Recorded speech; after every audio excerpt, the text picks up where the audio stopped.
Welcome to the Ask a Nutritionist podcast, brought to you by Nutritional Weight and Wellness. We are thrilled to have you join us today as we discuss the connection between what you eat and how you feel, and share practical, real-life solutions for healthier living through balanced nutrition. Now let's get started. Welcome to Dishing Up Nutrition's Ask a Nutritionist podcast, brought to you by Nutritional Weight and Wellness. I'm Christy Kalinsky, a registered and licensed dietitian. We're thrilled to be celebrating 20 years on air, discussing the connection between what you eat and how you feel, while sharing the practical, real-life solutions for healthier living through balanced nutrition. Thank you for your support and listening over the years. Now let's dive into today's question. Today's question is from one of our Dishing Up Nutrition listeners. It is, what foods would you recommend for a family always on the go and really only has 2 to 3 days a week to cook a good meal? That's a great question. I know this is a common struggle amongst many of my clients and something I help them navigate frequently during their appointments. It just seems like nowadays we are busier than ever. We're rushing home from a long day at work, wishing to take a break or maybe relax a little bit in the evening, but something else always seems to take a priority. I know if you have kids at home, you might be running them to their sporting practices or going to watch their games. You might be going to a concert at school or another event that you have to attend with them. And if you don't have kids or your kids are a little bit older and out of the house, your priorities shift, but you're still very busy after work. So it's just a different type of busy. I know I have a lot of clients that like to go and work out at the gym after work, or they might have different volunteer opportunities they're going to. Trying to cook a good meal for some just tends to get put on the back burner and doesn't really get the priority that it deserves. So hopefully today, I'm going to help you find some ways to eat a healthier meal, but not spend so much time cooking in the kitchen. So the first thing I'd like to talk about is batch cooking. That's something that's a relatively new term over the last couple of years. If you aren't really familiar with what batch cooking is, it's taking usually one day out of your week and dedicating a couple of hours to cooking in the kitchen. I know for me personally, when I batch cook, I usually pick a Sunday afternoon or Sunday evening. That seems to be a little bit slower time at my house. I know I can block off a couple of hours on my calendar where I can allow myself to be in the kitchen uninterrupted. I have noticed if I don't put it on my calendar, sometimes other obligations tend to slip in the way. So I make sure I write that down to remind myself that is what I'm going to be doing for that dedicated period of time. The first thing I like to do when I'm batch cooking is I like to focus on the protein component of what I'm going to be eating at each of my meals. And then I can work other things around that protein source. So a lot of times what I like to do is I like to make boiled eggs. I do them on the stovetop. I know a lot of my clients also like to use the Instapot. That's a very easy way to boil eggs as well. Eggs are very versatile, especially when they're boiled. It's something that's very easy to grab and go for maybe a quick breakfast, or it's a nice thing to have in the afternoon for your protein source for your snack. The other thing you can do is you can also mix it with an avocado oil-based mayonnaise and make deviled eggs or egg salad. The other thing I like to do is pick a couple of different animal proteins to also make and have on hand for the week. I usually pick at least 2 to prevent boredom from seeing the same protein day after day. In the summertime or in the warmer months, I like to use my grill, and I'll pick different things like chicken or beef or pork or turkey, seafood, whatever sounds good to have that particular week, or if I haven't had it for a while. In the wintertime, I'm not quite as brave to go outside and face the cold weather, so then I like to use my oven, and I will roast different meats. We have a great article on our website that talks about roasting meats. They focus on chicken and pork. It tells you the temperature and the time to cook those particular types of animal proteins so they taste wonderful and don't get too dried out. The other thing I like to do too, besides making the animal proteins and the eggs, is I will usually in the wintertime especially make a soup or a stew. So we have quite a few great recipes on our website for soup and stew recipes. So I would encourage you to check those out and see what you might like from there. I'm going to be referring quite a bit to the different recipes on our website. So if you'd like to take a look at them, they are on our website at www.weightandwellness.com. As I was saying, in terms of making the soups or stews, I will make a big batch of that while I'm batch cooking. What I like to do with that when it's done cooking is I like to store it in individual portions in glass containers. That way it's very easy to grab out of the refrigerator and put in my lunchbox, or it's very easy to reheat if I just need a serving for myself versus having to reheat the entire pot of soup or stew. A couple of other great protein options to make off of our website are the wild rice meatballs. Those are really popular. They also freeze very nicely. And then our turkey breakfast sausage is also another very popular recipe off of our website. I like making those, putting a little bit in the refrigerator, and then, like I said, putting the rest of those two things in the freezer so that I've got some protein sources for a later date. So along with those animal proteins that I mentioned, it would be great to pair that with some kind of vegetable carbohydrate. There are different ways to go about cooking vegetables. I personally really like to roast vegetables. I think they taste delicious that way. The article that I referred to earlier about roasting and how to roast a pork and a chicken also contains different vegetable recipes on there as well. It tells you how long to cook the vegetables for, what temperature to cook them at, and how long to cook them. You can store those vegetables in the refrigerator after you've roasted them. You can eat them cold if you'd like. Otherwise, they're very easy to reheat in the microwave, or you can throw them back in the oven again to warm them up to have along with that animal protein that you've made for the week. Another way I like to have vegetables on hand is by creating a raw veggie box for the week.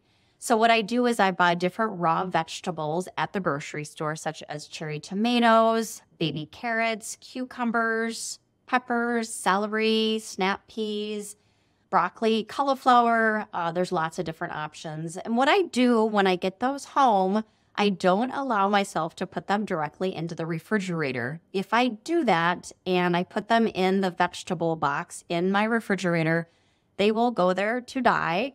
And I will end up throwing them away a week or two later. So what I do is I keep all of those raw veggies out on my counter, and I will wash them and cut them and put them in a container and put them in the refrigerator. That way I have very easy access to vegetables at any time I basically want. I like to pair that with either a mini cup of guacamole, or I will make the Little Dippers vegetable dip off of our website, so I get that added fat component to my meal or snack. We've made animal proteins, we've boiled our eggs, we have different vegetable sources on hand. The other thing I like to do when I'm batch cooking, besides those, is I like to make snacks as well. I personally like snacks that have the protein, healthy fat, and carbohydrate all wrapped into one. That way I don't have to pack multiple things in my lunchbox, or I don't have to think about grabbing 3 different things when I go to have a snack.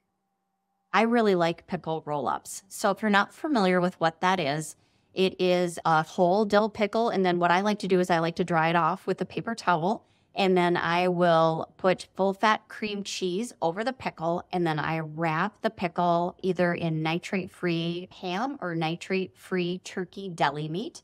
You can make quite a few of those and store them in a container in the refrigerator and grab a few when you need a snack.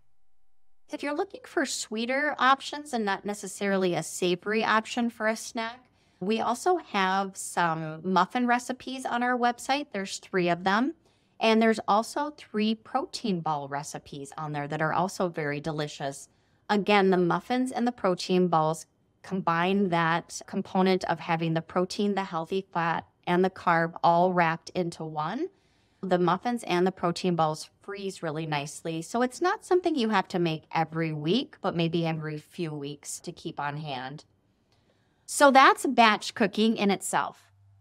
If you do batch cook, you still may not have quite enough food for the week. You can always rely on healthier convenience items to keep on hand too, that you can find at the grocery store. The first thing I'd like to talk about having on hand is a rotisserie chicken. I would encourage you to listen to a recent Dishing Up Nutrition podcast that aired on November 30th, 2023, called All About Rotisserie Chicken. My coworker and fellow dietitian, Brandy, did a very nice job of explaining on how to select the best rotisserie chicken at a grocery store. There seems to be endless things to do with a rotisserie chicken besides just eating it plain. I like to add it to a pot with some organic chicken bone broth or some chicken stock and maybe some leftover veggies or your roasted veggies from the week.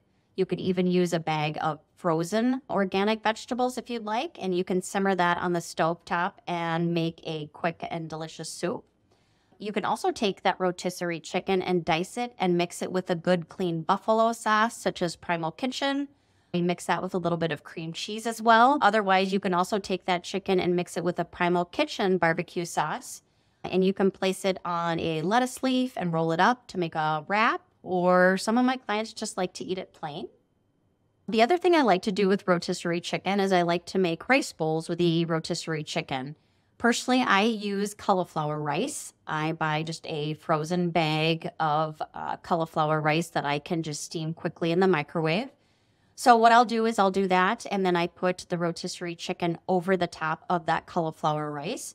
And if I'm in the mood for Mexican, I will put some salsa, maybe some sour cream or guacamole over it. You could also put black olives, and you have a nice Mexican bowl that way. If you are not feeling in the mood for Mexican or not a big fan of Mexican, another option would be to make a Greek rice bowl. So again, using the cauliflower rice, steaming that, putting the chicken over the top, and then topping it with Kalamata olives, cucumbers.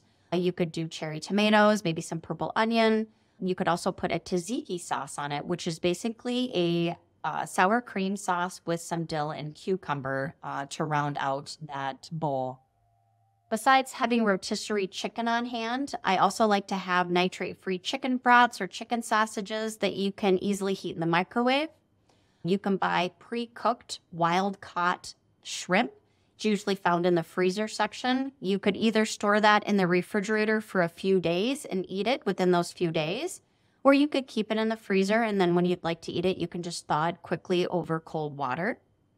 Nitrate-free deli meats are another great thing to have on hand for a quick and easy protein.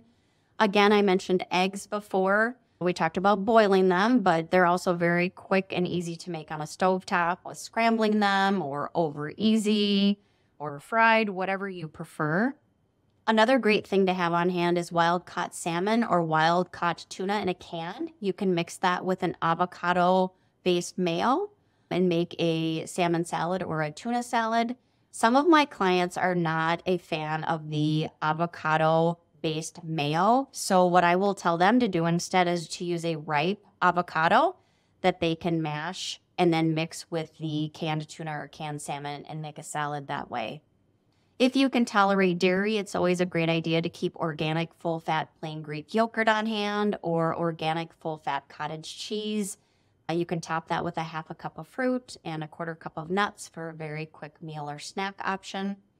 I also encourage my clients to buy a variety of frozen organic steamer bags of veggies that you can heat very quickly and then top with butter to have with your animal protein source for a complete and balanced meal.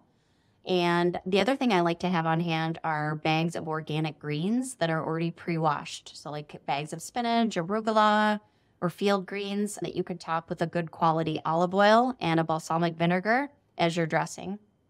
If you do have time to cook on one of those rare evenings where you have a few spare moments, I really like sheet pan meals.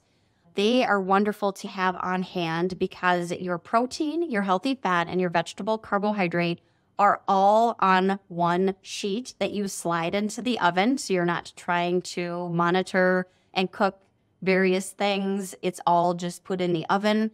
And then when you're done, cleanup's very easy as well because you just have the one sheet pan to wash. We have quite a few great sheet pan recipes on our website. There's a sheet pan fajita recipe that is a favorite of mine where you can use steak or chicken. There's also another very popular one with salmon and some different vegetables.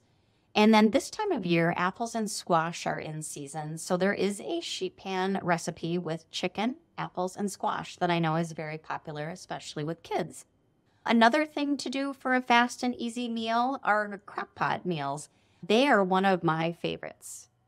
They can be assembled the night before and placed in the refrigerator.